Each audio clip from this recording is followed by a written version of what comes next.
I'm so honored to be here on behalf of my wife, Allison, who's been with me and also enjoying this visit. I want to first thank the organizers for thinking of us and inviting us and accommodating us and showing us such a lovely time here in Christchurch.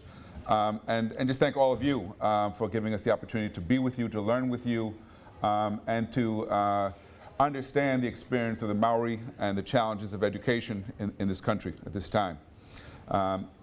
As I said, have been trying to figure out how I could possibly say something that would be helpful to the conference, because there's been so much here and so much shared. And so in some ways, I think my role is to play that of a synthesizer, a discussant to some of us here, to pose questions. And particularly as an outsider who's new to this country, to point out observations that sometimes when you're immersed in this particular reality, you may take for granted. In the United States, we have a history of outsiders being some of the best observers at pointing out contradictions that Americans don't see, starting with Alex de Tocqueville, who pointed out in his work on American democracy the contradictions created by slavery in a country that pledged its foundation to the notion that all people, all men, were created equal. So I hope that in this time I have with you, I can use my outsider's perspective to help at least in furthering the discussion that I've heard over the last few days. I also want to say that I am taken by the, I want to get it right, whakapapa, and the fact that part of what needs to happen is you need to know who we are, all right? Because obviously you knew something about us, so you invited me, but you don't really know that much about us, and so I want to share a little bit as a way to start. Both my wife, Allison, and I are native New Yorkers. Increasingly, it's hard to say that. Most New Yorkers are from someplace else, but we were born there. She grew up in the Upper West Side.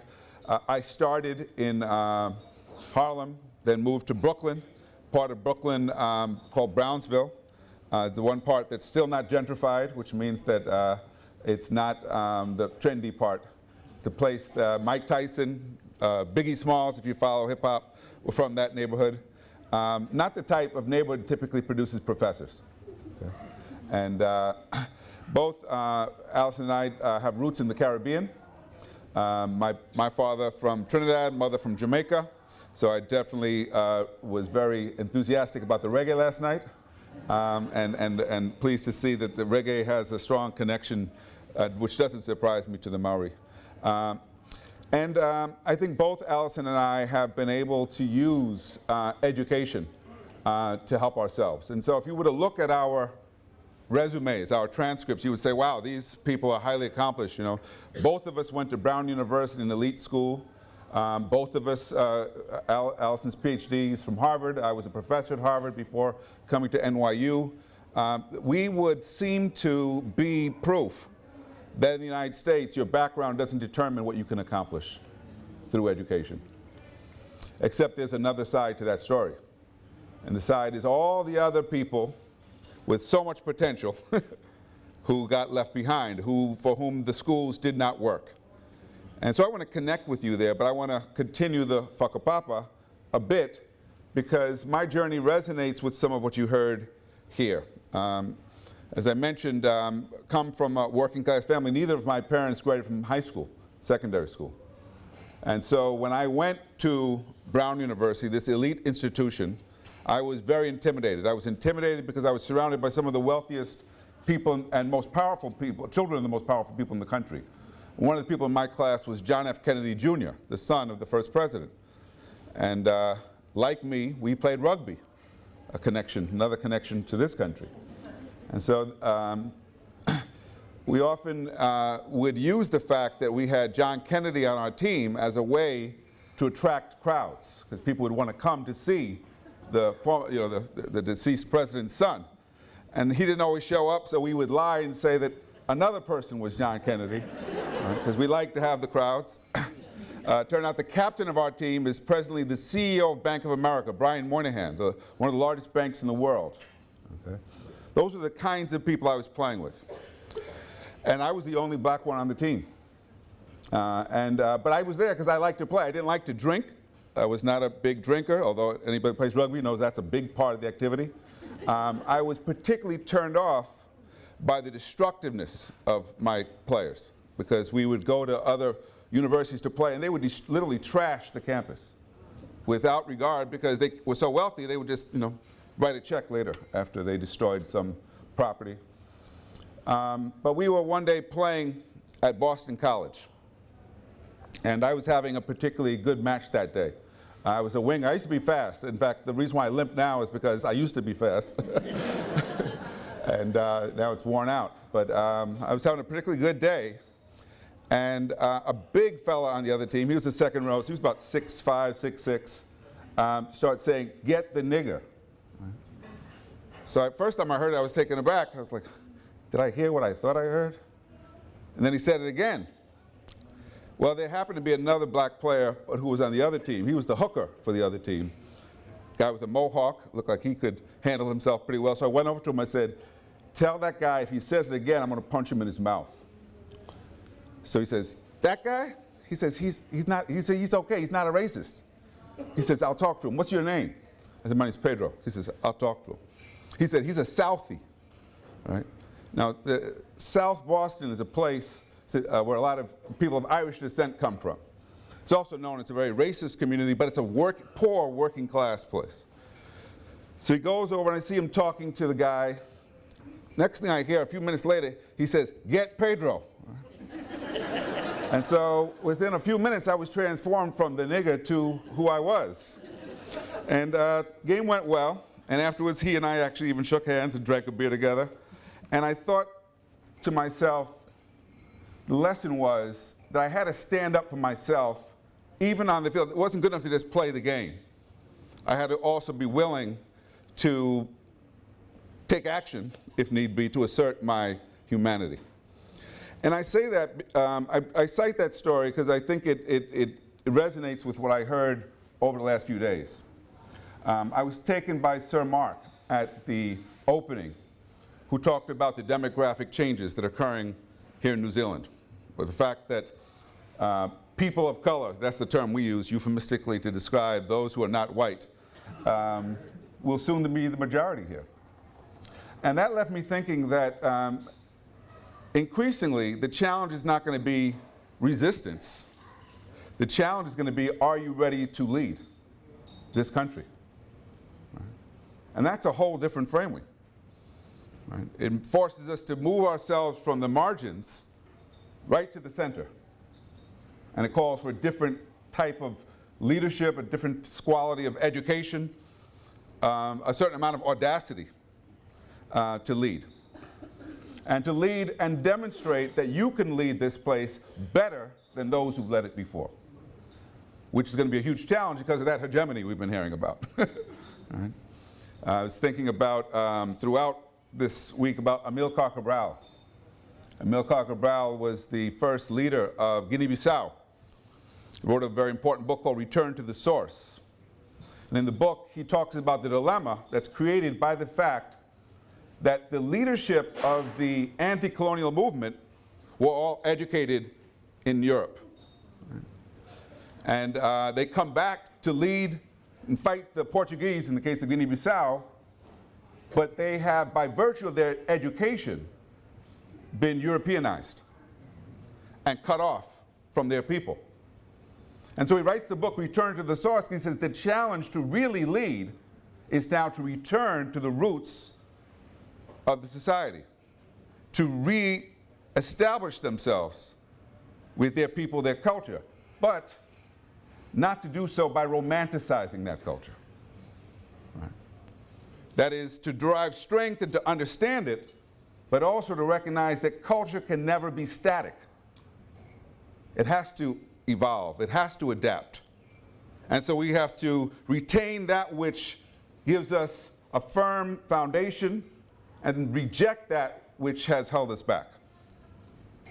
And so I want to say, after listening to the speakers over the last few days, that to me strikes me as some of the work that has to happen here.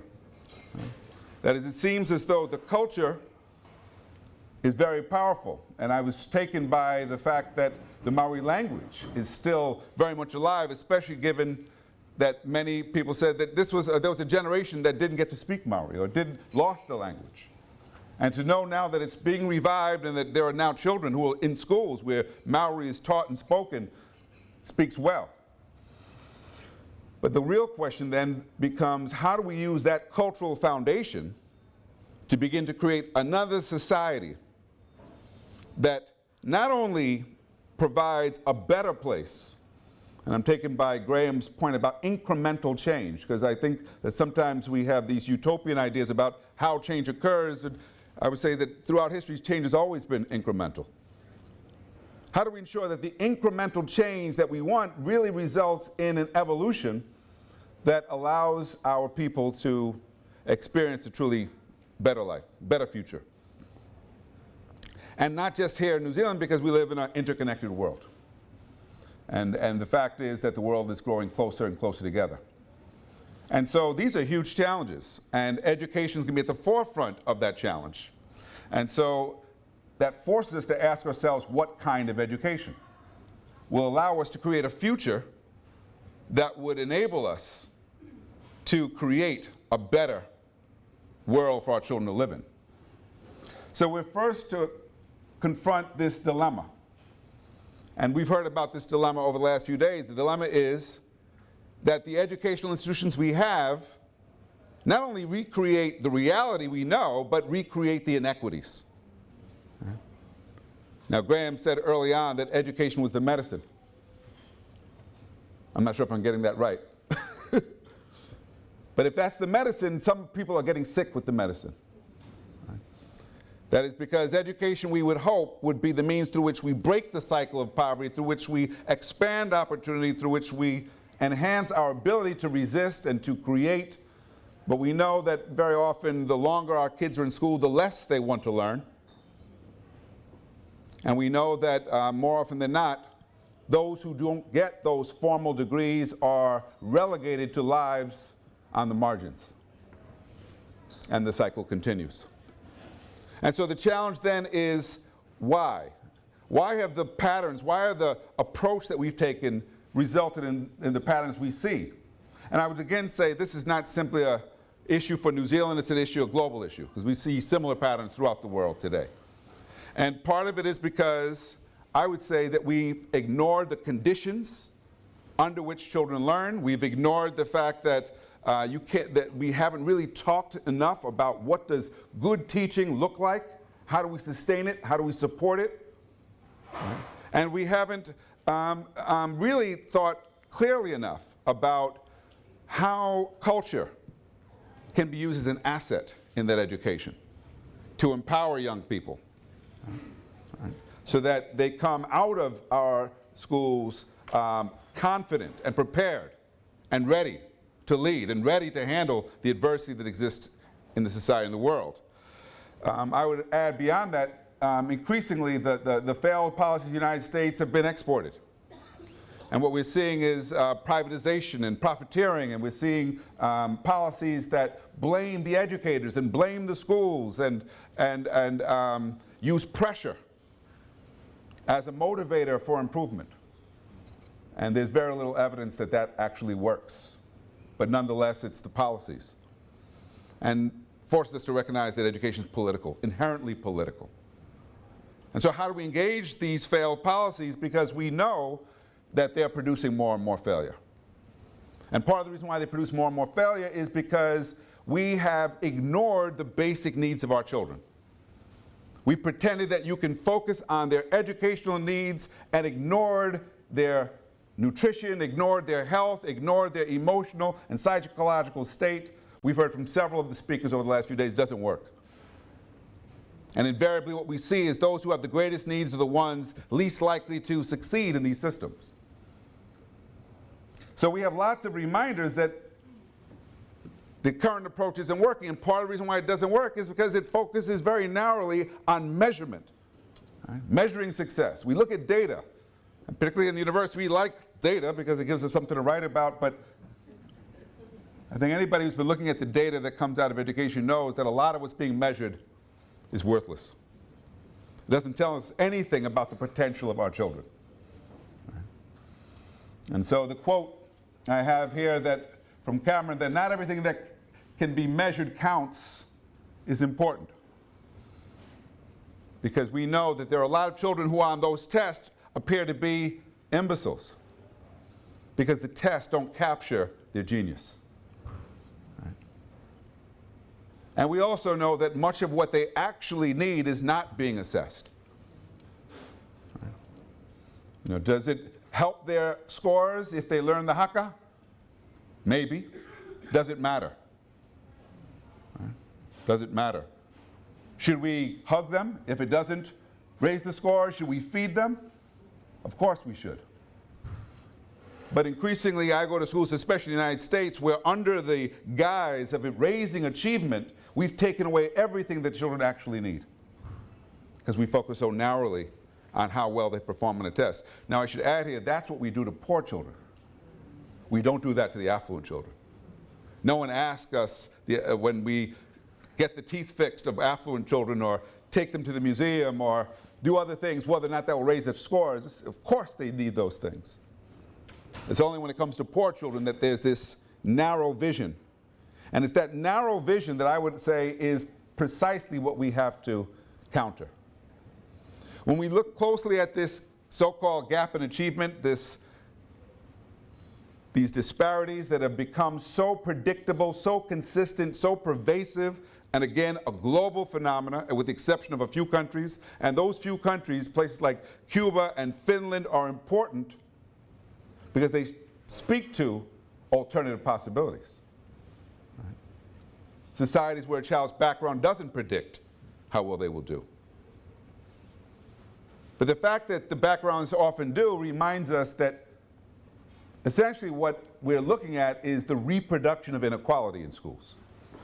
Right? We're looking at that because over and over again we know that those who've been colonized and oppressed are the ones who almost always do least well. Why? Because history matters. History shapes our experience. Right?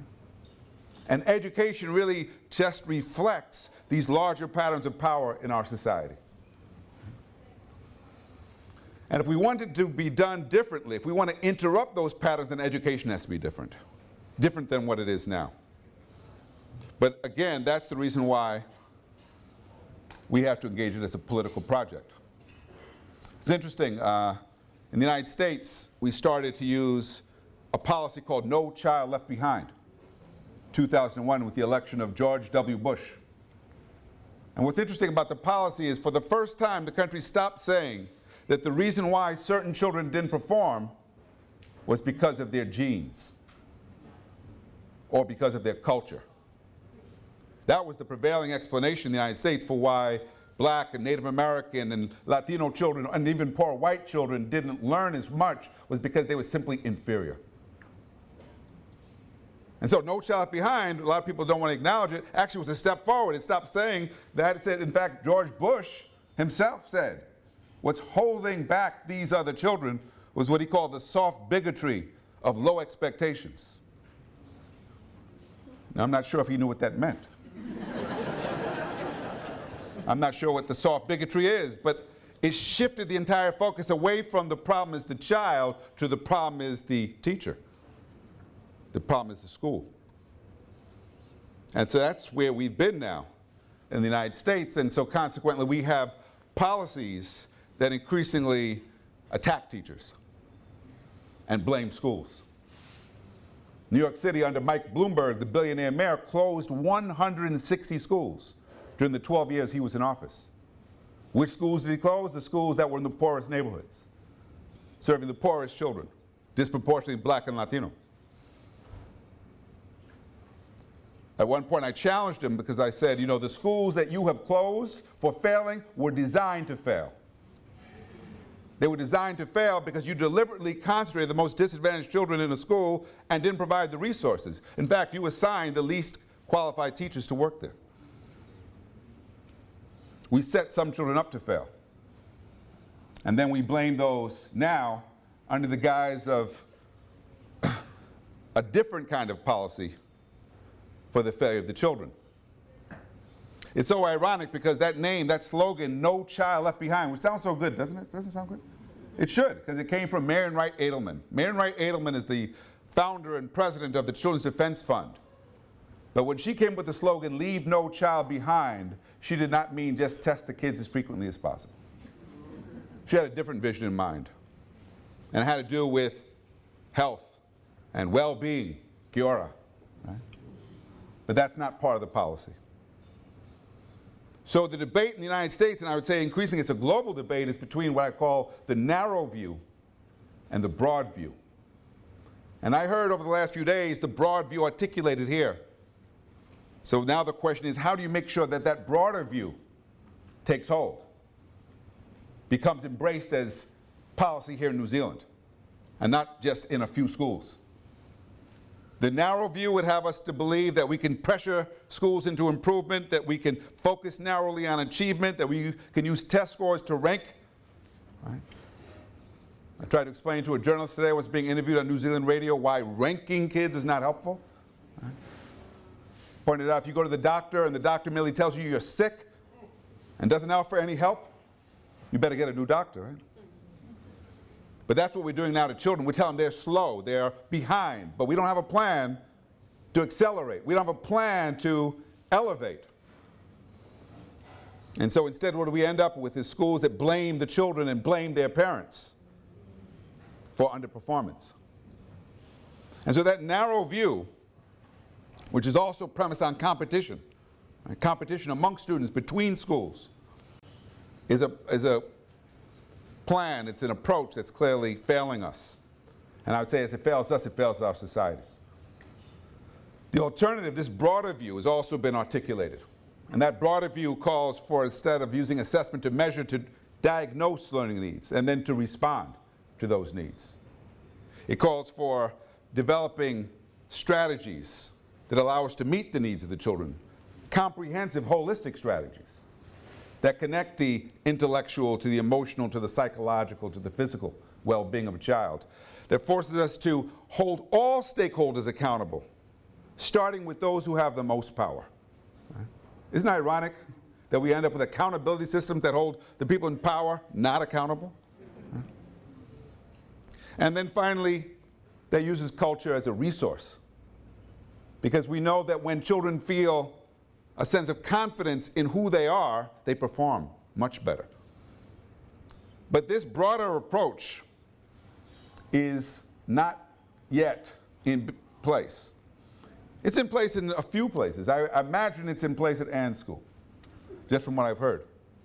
We wrote a book describing places in the United States where you can find that broader approach in operation. So it does show up. And the existence of those schools is all the proof we need to know that the problem is not the children. I'll say it again. The problem is not the children. The problem is the way we treat the children. And I have to say that over and over again. I have to point to examples where children who come from single-parent households, or children whose parents are substance abusers, or children who don't speak English, you name the type of child, I can name the school where those children are succeeding, where they're thriving. I can name it. I can take you to it. And sometimes I have to do that. I had to take a group of educators from Alabama that were running a school in Tuscaloosa. Tuscaloosa is home to the University of Alabama, heart of the Confederacy. And the educators at their high school said to me they had never been to a school where black students do well. I said, never? I said, never. I said, well, come with me to Brooklyn. And I took them to see Medgar Evers High School, where 98% of the students graduate and go to college, where they're all thriving, where they're all engaged. What's the difference? Has nothing to do with the children, it has to do with the context, the learning environment that's been created. And so we need to understand that this broader approach is rooted in real evidence, is rooted in science, is rooted in what Maslow called the hierarchy of human needs, that you can't ignore the basic needs of children and expect to see children develop. And not to say that it's a linear process, because we know that you can move back and forth, but it is to say that if you ignore kids who are hungry, they tend not to do so well. And some of those children who have trouble reading actually need eyeglasses, right? And there's been no provision. And children whose families are unable to provide support may have trouble getting homework done because there's no stable place at home and no one to help them. These basic needs that are so obvious somehow don't show up in our policies. And instead what we end up with is policies of blame. And one of the things we end up ignoring most of all is the way in which violence is affecting our children. Now, I want you to look at the chart. This is a chart that compares the returning veterans of war from Afghanistan with children in Detroit. And what you'll see on this list is that on several of these indicators, the children in Detroit experience higher rates of trauma than returning veterans. The difference is that for the veterans, the trauma ends when they return home. For the children in Detroit, it continues. And Detroit's just one example. I could have put Chicago, I could have put New Orleans, I could have put up several other cities. And then, a lot of people were shocked because Ferguson, most people never even heard of Ferguson. Where did Ferguson come from? Ferguson is this tiny suburb of St. Louis. But increasingly, poverty has been pushed to the suburbs. And so trauma is also an educational issue. How many children that you're serving now have been victims of trauma, have experienced trauma? To what degree are we accounting for that? To what degree are we addressing it? Chances are, if we don't address it, trauma results in reproducing itself. And the children who've experienced it don't do so well academically. And so, part of what we've got to do is shift the narrative. Right? We heard Graham say a while ago, we need counter-hegemonic work. And I would say that work needs to occur at multiple levels. Right? Multiple levels because it is so deeply ingrained in our consciousness, not just in the master narrative that we hear coming from the elites, from the government, but even amongst ourselves. Because we were raised in it too, weren't we? Right? And how often do you hear children being blamed for what they don't have? And how often do you hear the parents being blamed? The culture of blame prevents us from doing the work that's needed to educate our children, prepare them for college. Ann said today, the question shouldn't be, are our students ready for the tertiary institutions? The question should be, are the institutions ready for them? Just think about that for a moment. What would it look like if we said that's got to be the starting point? That the institutions have to be designed and organized to meet the needs of the students that they will serve. What kind of preparation would the faculty need then? What kind of support systems would have to be in place? So that instead of focusing on the deficits of children, we were building on their strengths.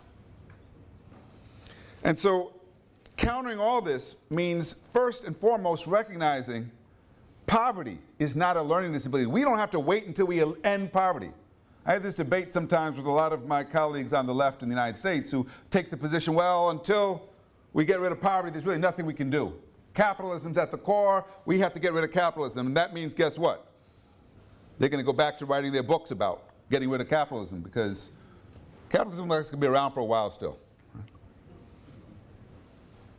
We don't have to wait till capitalism ends or collapses, though that might be a good thing. What we know right now is that poverty is not a learning disability. There's absolutely no evidence that being poor prevents a child from learning. Now, being hungry will get in the way of learning. And for that reason, poverty ignored can in fact be disabling. And we see lots of effects of that, of schools and policies and institutions, tertiary institutions that ignore the needs of the students, and consequently those with the greatest needs are the ones who continue to fail. But we have to start by, the premise has to be that the children themselves are not broken. You know, I like to quote Anne. She said that the distinction she makes for students is not between gifted and giftless. It's between unrealized potential and unlimited potential. Wow, they've all got potential. They've all got gifts. Right? Try to remind people, there's talent in the housing projects. Isn't there talent in housing projects? You know how we know that? Because we can find athletic talent anywhere, can't we? You know? In the United States, there's a little town outside of West Palm Beach called Belle Glade. Belle Glade is a dirt-poor town. It's a place with dirt roads. Most people don't have indoor sanitation, high illiteracy, high HIV rates. It's produced more professional football players than any town in the United States for the last 20 years. You know why? Because Americans love football, that's why. We love football so much that we will find big, strong, talented athletes anywhere. Anywhere. We love football so much that when Hurricane Katrina devastated New Orleans, within 9 months, the Superdome was back up and ready to host the Super Bowl. But 10 years later, there were still no schools in the lower Ninth Ward. Because we love football more than we love children.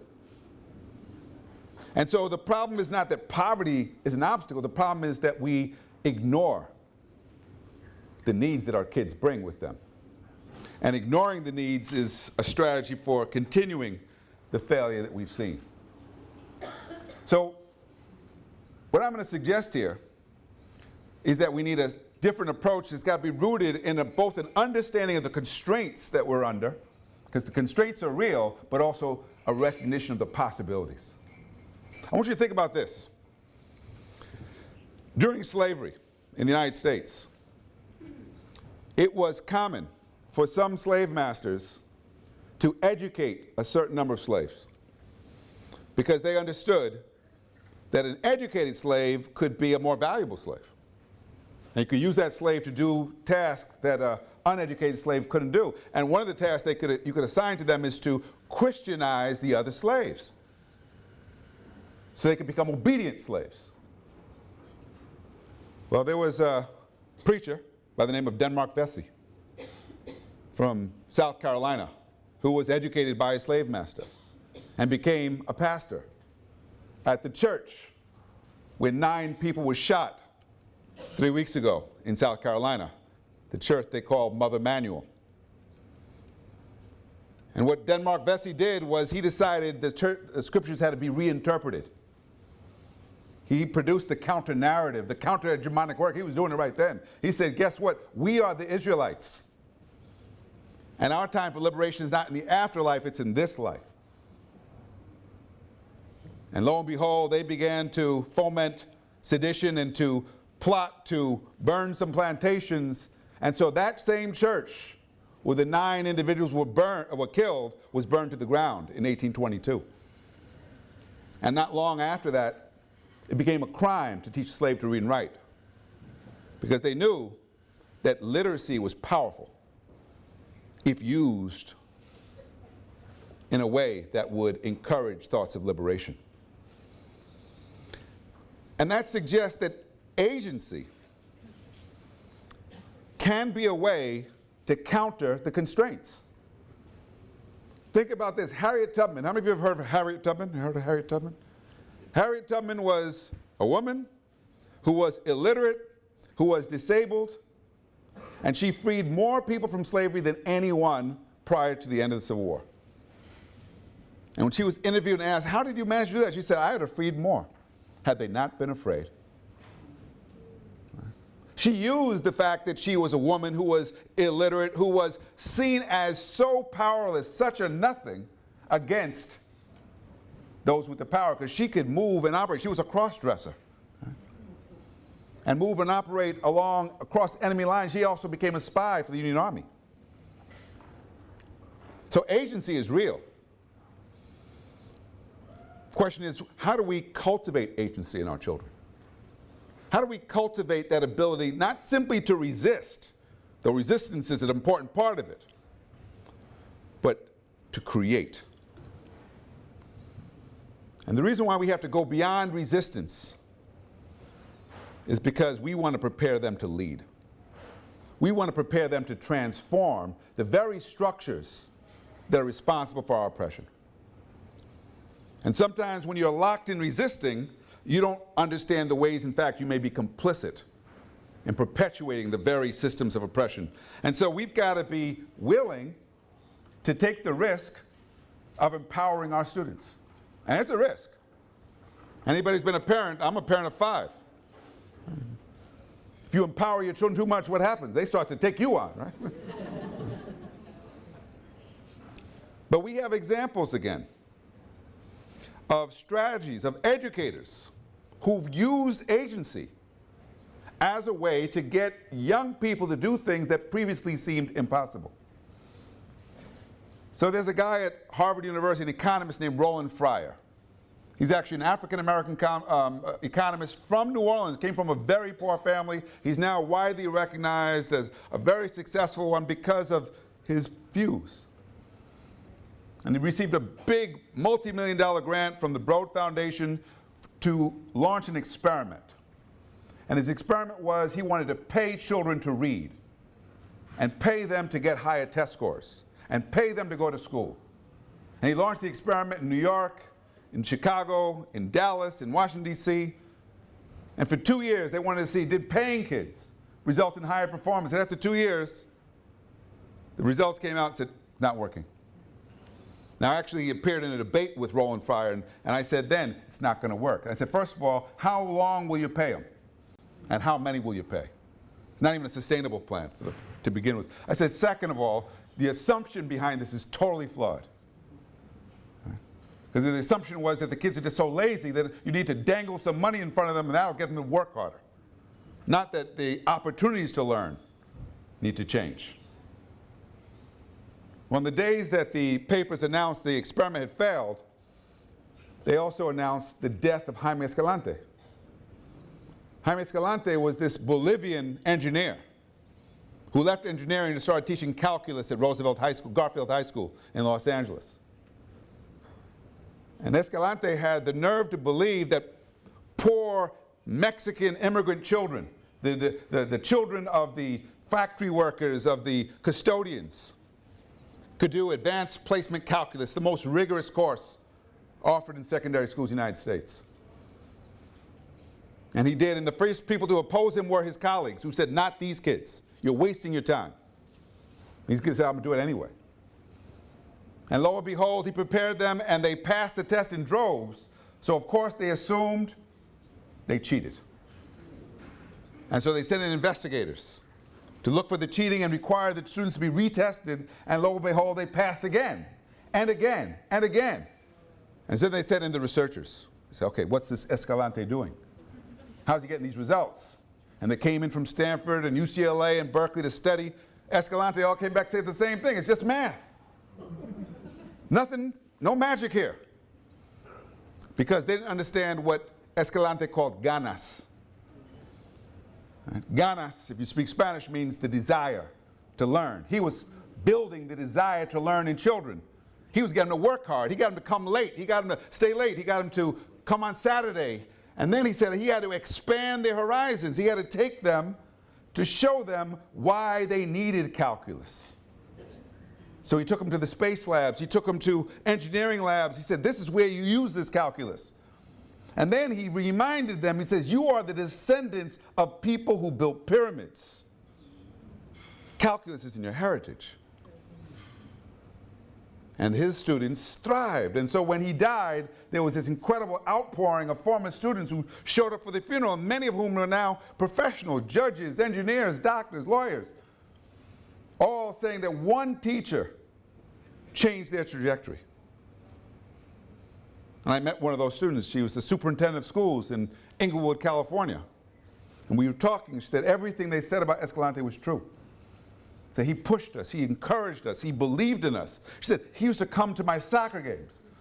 I said, he came to your soccer games? Yeah, he came not to cheer me on. He came to tell me I was no good at soccer, I should go back to math. If one teacher can do that, imagine what happens when a whole school is organized to meet the needs of their students. Again, we have examples of schools that are doing it, and part of what they're doing is rather than using fear as a motivator, they're using hope. Hope. Fear of failure, for people who already know a lot of failure, is hardly a motivator. In fact, it could have the opposite effect. Hope, the idea that through education you can help yourself, help your family, help your community. The message we send to many children in the United States, and I would be surprised if that were not true here, who come from the poorest neighborhoods, is if you succeed in school, your reward will be to escape. You can leave this place. Leave your family, leave your friends, get out of the ghetto, get out of the hood. Well, guess what? Some of the kids don't want to leave their families. They actually like their family, they love their families. And what's missing from the whole narrative is, what about the possibility that with education they actually help their families, transform their communities? That's not part of the conversation. And so, if we actually had the nerve to listen to our students, right, what we would find is our students could tell us so much more about what they actually need and why what they're getting now is not working. Take a look at this classroom. This is a classroom in East Los Angeles. It's a math class. It's a 90-minute math class. That means that they're in that class for a long time. But they're up out of their seats. They're moving around. In fact, the teacher is talking to me in the back of the room. She's so good, she could do yoga if she wants to. Because the children are in control. The children are learning together. The children are learning from each other. It's not one student doing all the work, the other's copying. They're actually problem solving together. And they're not just learning the math. They're learning how to work together. They're learning how to respect each other. They're learning how to use what they learn to solve bigger problems. And the fact that they're all poor, that they're second language learners, this English not their first language, that they live in a neighborhood infested with gangs, is not an obstacle for them doing very high level work. Now I would say that is a master teacher there. She's a master teacher because she understands her job is not to dominate her students, not to control her students, but to unleash them, to empower them, to give them the tools so that they can actually take control of their own learning. Now, it turns out that one of my sons is in that picture. He's the one with the long sleeve shirt, khaki pants. He's with a program that takes young people and puts them in schools to work in schools like these. And I was telling him, I said, Antonio, I'm so impressed by this teacher. He said, well, she's not the best. I said, well, who's the best? He said, well, the kids all told me it's this other teacher. I said, let's go see him. He said the kids cut their other classes to get in his class. That's how good he is. And we go in his classroom, what does he have at the front of the room? He has a drum set. I said, what does he do with the drum set? He said, he uses music to get the kids to write. Wow. Music to get them to write, music to get them to participate, music to keep them engaged, so engaged they don't want to leave. Wow. When you see it happening, it doesn't look that hard. It actually looks natural. And you know the thing that you see when this happens? You don't see students who are discipline problems. Because they're too busy learning. They're too busy working. They're in control. And so we've got to be able to learn from these schools and learn how do you develop agency. But agency is different from what the psychologists now call grit. Right? There's a psychologist who just got a big genius grant at the University of Pennsylvania, Duckworth, for her work on grit. And she's come up with the amazing finding that working hard is really what it's all about. And if you just get kids to work hard and to persist and not give up, that's the key. That's what we've got to focus on, is get them to work hard. Because people who have grit are the ones who achieve, and she won a Genius Award for this. Right? And people are saying, this is it, and we got to just get the grit to the kids. So a student of mine who's doing a dissertation right now says, you know what, it's not about grit, it's about agency. It's not merely about working hard, it's about working smart. It's about knowing how to ask for help.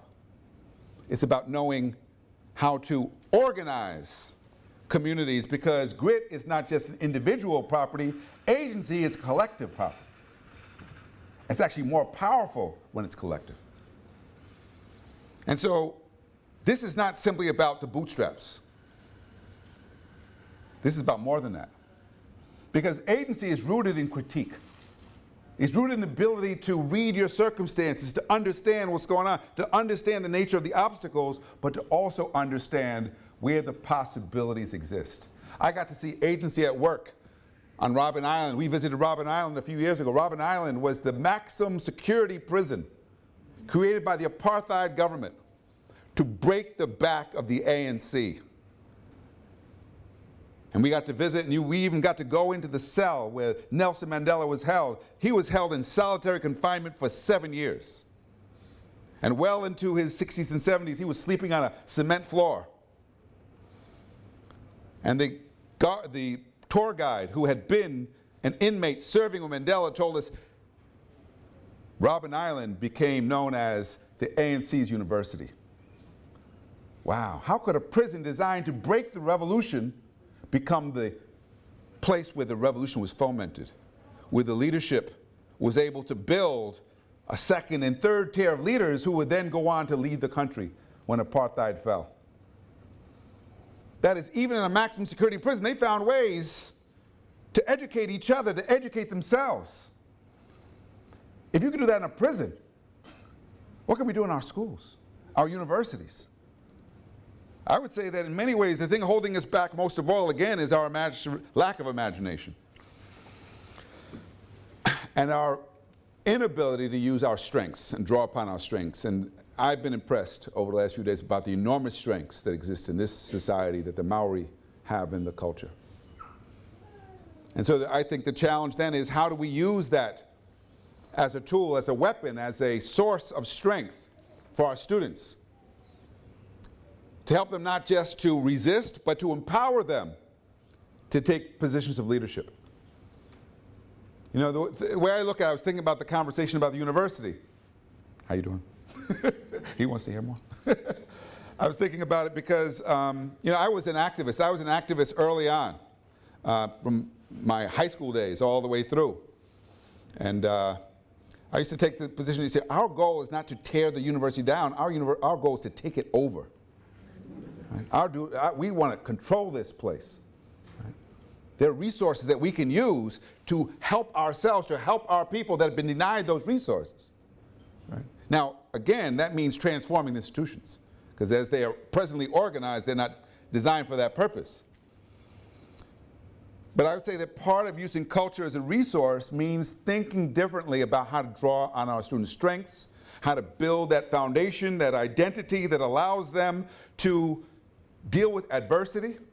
Right? Our students, you know, just as I could have wilted when that boy called me a nigger, I could have said, oh, he called me a nigger, I'm off the field, I'm so upset. No, I said, my first reaction was, I'm going to punch him in the mouth. Now, he was way bigger than me. If I had, I'd have been in trouble. Right? But my first reaction was say, I'm going to fight it back.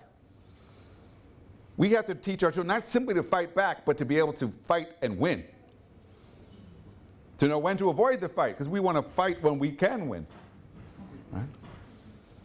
And to know how to maneuver and how to strategize.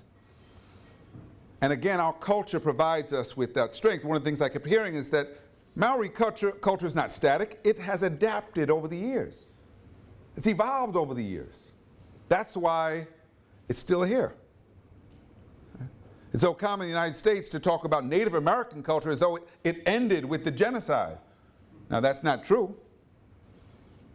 But in many Native American communities today, it is the effects of the genocide are alive and well. Native Americans have the lowest life expectancy of any group in the United States.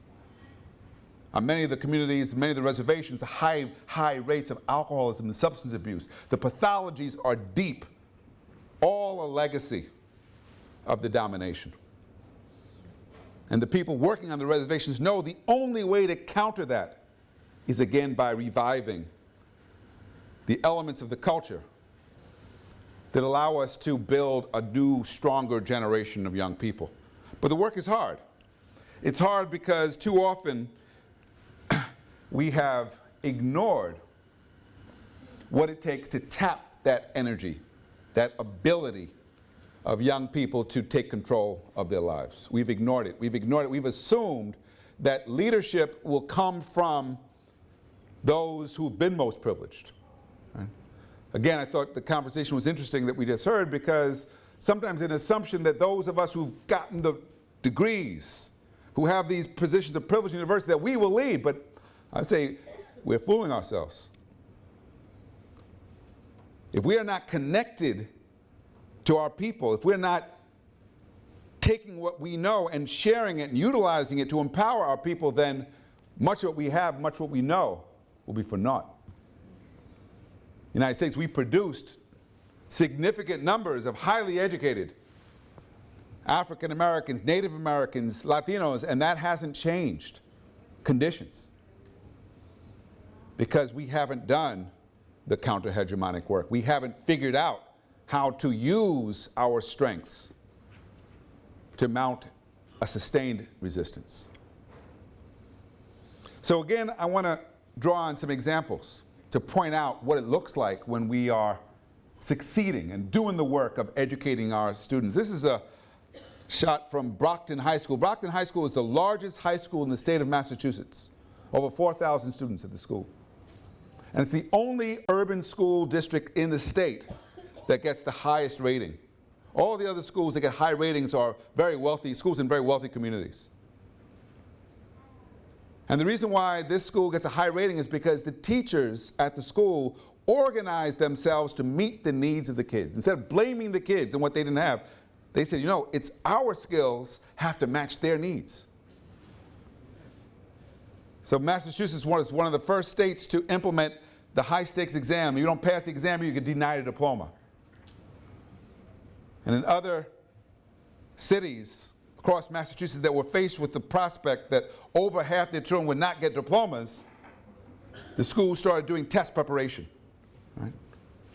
And a group of teachers at Brockton High School said, test preparation is not going to help us, because our problem is the kids can't read. That's the problem.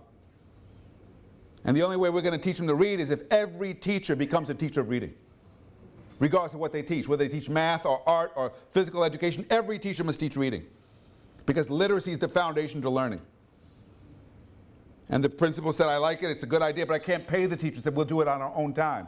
He said, well, I can't make them. He said, we'll work with the willing. We'll start with the willing. And over 10 years, they went from a school where over half the students were failing to a school where 95% of the students pass. 1/3 of the senior class for the last 5 years gets the highest possible score. And if you could see the picture, you would see that 1/3 of that class is African American, 1/3 Hispanic, 1/3 low-income white. It matches the demographics of the school. Now, I point it out because it's an exception, but it's a large exception. And it's proof you didn't have to change the students.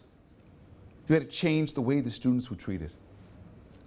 And again, you can find other examples like this. This is a school in the Bronx called the Academy of Language Technology. All the students in this school are students who came into the United States at an older age, speaking nothing but Spanish and not literate in Spanish. Right? Now, what the research says is these students are more likely to drop out than any other group, because it takes 6 to 7 years to learn academic English. But this school, 95% of them will graduate and go on to tertiary education. And what you should know is that 40% of them are undocumented. That means they're illegal. So what does school do is school says, okay, it's not good enough since we can't guarantee them access to college, we're going to get them into technical fields so that they won't be stuck in low-wage jobs independently or indefinitely. When I visit the school and I talk to the students, what makes the school work? The students saying it's a family. It's a family. We support each other. Our teachers, our mentors, our advisors. I talked to the teachers and said, what's it like to work here? They said, it's great. I said, why? What's so great about it? He says, because we are a team. We work together. Not a single lesson is administered to a student unless it's been vetted by another group of teachers. They plan together. And because it's deliberate, it's focused, despite the great disadvantages that these students bring, the outcomes are extraordinary. And schools like these remind us again and again that the problem is not the students or the children. It is the way we have organized these institutions. And so I want to encourage you to think about the strategies that you're using now. I think Anne's challenge, are the institutions ready to meet the needs of the students? What would it take to get them ready? How would we have to teach differently? Organize support services? How would we make them feel welcome? Right. What the research in the United States shows that students who are involved in music, in sports, in theater, they do better than students who are not involved. Why? Because they're building relationships through those activities. They're also learning other attributes that are so important for their development. And so we have examples of institutions that are doing this work well, and they're not all, again, my work's not all in the United States. This is a school I visited in South Africa. We visited in South Africa. And we got there, Sapphire Road's a primary school in one of the poorest townships in the country, just outside of Port Elizabeth. We were told by the principal of the school, Bruce Damons, he said when he got there, he said the school was in shambles. He said all the windows were broken, the pipes had been stolen so they couldn't even get water into the building, teachers didn't show up to work, students didn't show up to school, and he was assigned by the Ministry of Education to be the principal. So he gets there, he says, what am I going to do? So he decides he's going to start by organizing a party, what he calls a Thanksgiving party for the community. He said, I'm going to thank the community for their support. So the community comes because there's free food and music. And he says, I'm going to thank you for your support. I said, well, you haven't supported. He said, exactly, I'm thanking you in advance. So they like it. So he says, okay, we're willing to work with you. He says, so the first thing we got to do is got to stop the vandalism. They said, well, we know who's vandalizing the school. It's these Tutsi, name they use for gangsters. He said, I'd like to meet them. He goes to meet them. And they explain, they're broke. They're unemployed. He said, well, listen, we got to stop the vandalism. We got to create a school. They said, I'll make a deal with you. You become the security for the school. I'll give you a place to live on site. And so now the gangsters who used to rip off the school are security for the school. Okay. Then he talks to the parents. He says, we got to get the kids to come. The parents say the kids are hungry. Over 40% of the kids at the school are orphans. Parents have died of AIDS. So there's nobody to take care of the children, so they're not coming to school. So he says, look at all the land we have here. Let's grow food. And so now the land that was just empty now is a huge garden run by the parents. Mostly the mothers. And the kids are being fed. And they're coming to school again. And every classroom has 5 and 6 parents working alongside a teacher. And there are adult education classes at the school. Because they realize that they can't just focus on the children and ignore the parents. Because parents always matter. And over again, I talked to the principal, to Bruce. I said, Bruce, how do you manage to get so many parents, over 80 parents a day, to work at the school, to volunteer? He says, I keep telling them it's their school, not mine. He said, I'll get removed someday. I won't be here forever. This school is their school. I work for them. 2 years ago when we visited, he was marching with the parents to protest the lack of funding from the Ministry of Education. I said, Bruce, in the United States, you wouldn't see principals marching with parents to protest. They would be worried about losing their job. He said, listen, I'm more worried about the parents coming after me if I'm not with them. He gets it. Right? That the school is an asset to the community and that the community has to feel ownership if that is going to change the outcomes. This is agency at a collective level. And I kept asking the parents I would meet, why do you volunteer? One of them said, I wasn't doing anything anyway. I was just sitting at home. So now I'm part of something greater. My children are here. And now the children, the same children, are thriving. They didn't get any more money from the ministry. But they've created a thriving school in a place that was once totally dysfunctional and non-functional. And so these examples remind us what's possible. And they remind us that when we have a commitment to excellence, right? And I think this is important here, that we not think that this is about basic skills. Our kids need more than basic skills. And our kids are capable of way more than the basic. Our kids are capable of innovation. They're capable of doing things, of solving real problems. They're capable of so much more if we give them the chance, which means we need teachers who are clear about how to do that work, right? Which is why we can't allow our teachers to work in isolation. Right? I'd say often the worst teaching of all occurs where? At the university. Right? What qualifies you to be a professor? That you have a PhD, that you publish, not that you're an excellent teacher. Right? And so consequently, we go to classrooms where professors are talking and lecturing, and students are sleeping. That's why I kept saying when Karen did the lecture at night, I said, that's a dangerous proposition in a lot of schools. You have a lot of snoring people. Right? But clearly she knows what she's doing. It's a pedagogical approach that we need to know more about, because we need to figure out how do we get our students engaged, invested as learners. Right? That's what we should be thinking about, because when we do work that way, when we insist on excellence, and there are schools that are showing us that if you ask a student to treat every assignment not as the finished product, but as the first draft, because the real learning occurs in the revision, not in the submission. And the real teaching occurs in the feedback, not in the grading. And if we build that kind of exchange in between teacher and student, what we find is students start to work at a much higher level, because they understand that we're not going to accept slop, and they won't accept it from themselves.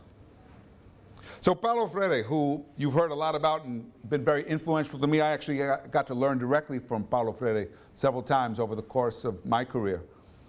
And Freire reminds us that our goal is not merely to teach the word, but to teach the world, right? Which means to teach our children how to interpret what's going on around them, how to critique it, right? So that they can know how to intervene in it. Right? That's got to be part of the curriculum. That's got to be part of our educational work. And that's why we've got to expand the boundaries of the classrooms. Right?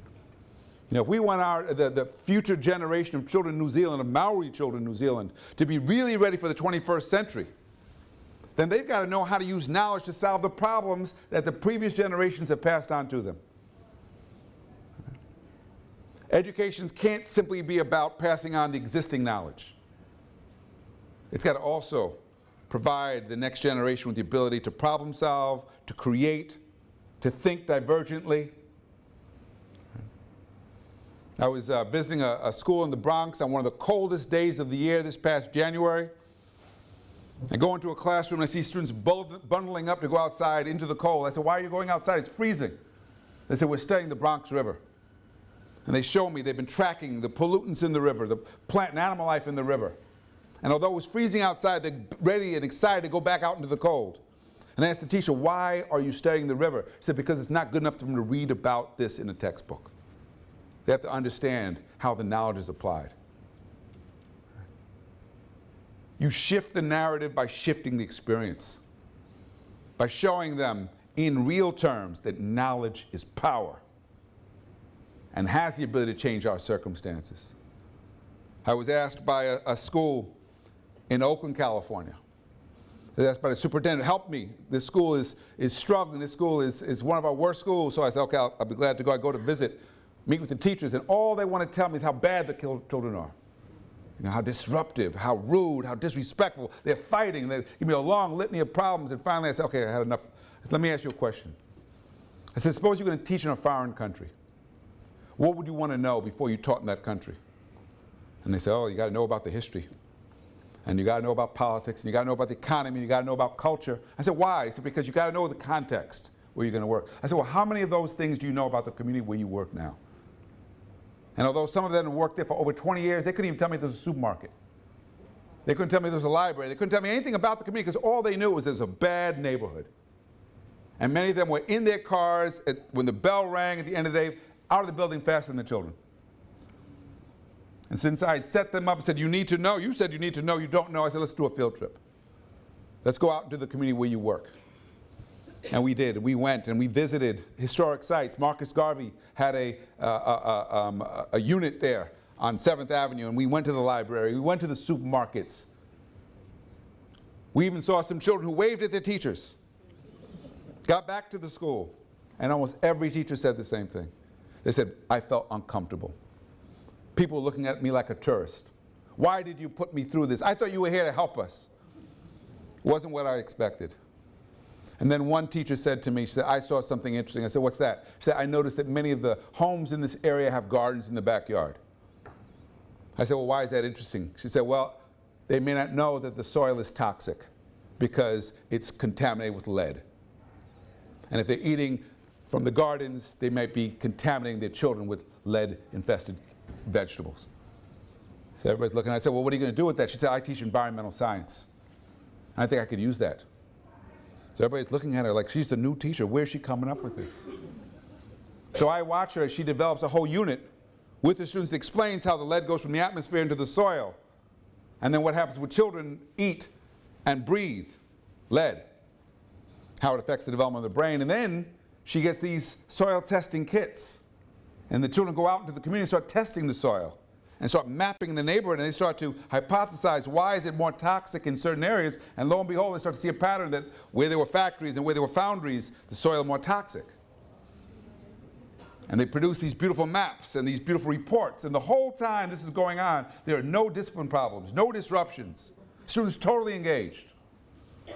So she's thrilled, she asked me to come, I'm thrilled, I'm watching the kids, this is amazing.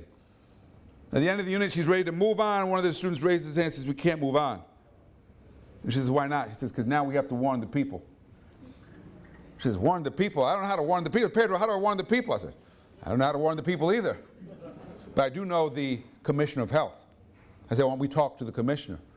And together we go to the commissioner. She shows him what the students have done, and he's amazed because the only thing he's ever heard about this school is how dysfunctional it is, how bad the children are.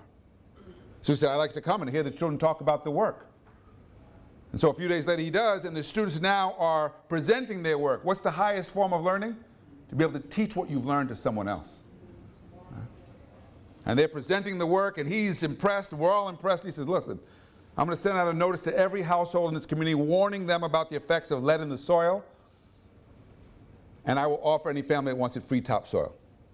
And the kids cheer, and everybody's excited, and we realize that a powerful learning moment has occurred because this is about much more than science, isn't it? This has actually transformed the way some of these kids think about themselves. Because some of those kids now think they could be scientists. Because they realize that science can be used to solve real problems in their community. How do we show our children that knowledge can be, indeed be powerful? Can indeed be a source of strength? That's what our children need to get. Not better scores. And so I want to encourage you here in New Zealand is to, if you're really serious about preparing the children here to become the leaders for the future, what is it, 2026, 2050, when the majority will shift? And I always say, you know, the people who should be most worried are the old white people, right? Because they will need this generation to support them, right, into their retirement. We can't afford for the present to continue. We need a major shift. And it's not going to happen overnight, but it's got to move in a direction towards something that's going to be much more healthy than the one we know now. And so for that to happen, we've got to be able to use education in a new and different way, which means shifting the paradigm, which is another way of saying countering the hegemony. But a paradigm is actually more, because a paradigm is about a belief system. And the problem with shifting the paradigm is that all of us were educated under the old paradigm. And so many of us are, like it or not, conscious or not, we are wedded to it. And the old paradigm led us to view intelligence as innate. That's why we think some kids are gifted and some kids are not. You know, we have a daughter, our daughter, she's got a vocabulary, amazing vocabulary, our 3-year-old daughter. She could explain the Heimlich maneuver to you. She can do all kinds of things. And the other parents are always telling my wife, you know, wow, your daughter's amazing. She's gifted. And my wife is very proud. And I remind her the real gift is you. You are the gift. Because you're her parent. We've got to develop the gifts in all of our children, right? So instead of focusing on innate ability, we've got to focus on cultivating talent in all children, recognizing that all of them come with abilities. What they need is the opportunities. the opportunities to learn, the opportunities to excel, to fulfill their potential. Instead of viewing those who have been in the non-dominant cultures as deficient and in needing of assimilation, right? That's been the old paradigm. And those who are more assimilated, therefore easier. Assimilation is the pathway to mobility, isn't it? Has been. Now we need a different strategy that builds on the cultural foundation, the values of our children and of our community, so our children come away proud and capable and unafraid and unintimidated. We need to stop blaming parents and families for the failures of the children and instead see them as a partner in the process, because we can't do it without them. Which means we got to prepare the educators to work with the parents. A lot of educators know working with the parents is harder than working with the children, because they're bigger. And they'll push back. And they know when they're being spoken to in a condescending and a disrespectful manner. And so figuring out how to do that work so we can engage them to do their work of supporting their children is so important. We've got to make sure that in shifting the paradigm, we stop framing this work in deficit terms. And stop assuming that we got to give the most to those who have the most, and instead focus on real equity. Equity is about giving all children what they need to be successful. And so shifting the paradigm is not easy, but it's essential. It's essential if we're going to get different results. And it requires a different and a more holistic way of doing the work. And we've heard about that over the last few days. And several of the speakers have talked about the fact that we've got to understand what's going on in the community, understand the needs of our children, the social, the psychological, the physical, right? Because that's part of doing the work and having an impact. Finally, we've got to shift the conversation. Instead of focusing on raising achievement, we should be focused on getting our students excited about learning. Think about the difference. Suppose we told the professors, the educators, your job is to get them excited about science, excited about math, excited about writing and reading. You know? I would hope that that would lead to much better teaching than we're seeing now in many of our schools, and much more engaged students. Instead of talking about who to hold accountable, make sure everyone is accountable, starting with those who have the most power. And if we're serious about closing these gaps, then we've got to be serious about understanding why it is that the inequities are driving the outcomes, and interrupt that process. Interrupt the process by building on strengths and really extending these opportunities to learn. I've learned a lot from you over the last 3 days. I've come away really inspired by the work that's happening here, but also aware of the challenges that exist. I was taken again by Anne's comments that it's easy to be in a bubble. And academia a lot of times works in a bubble where we have conversations with each other, we present papers to each other, and we can actually think we're doing really good things.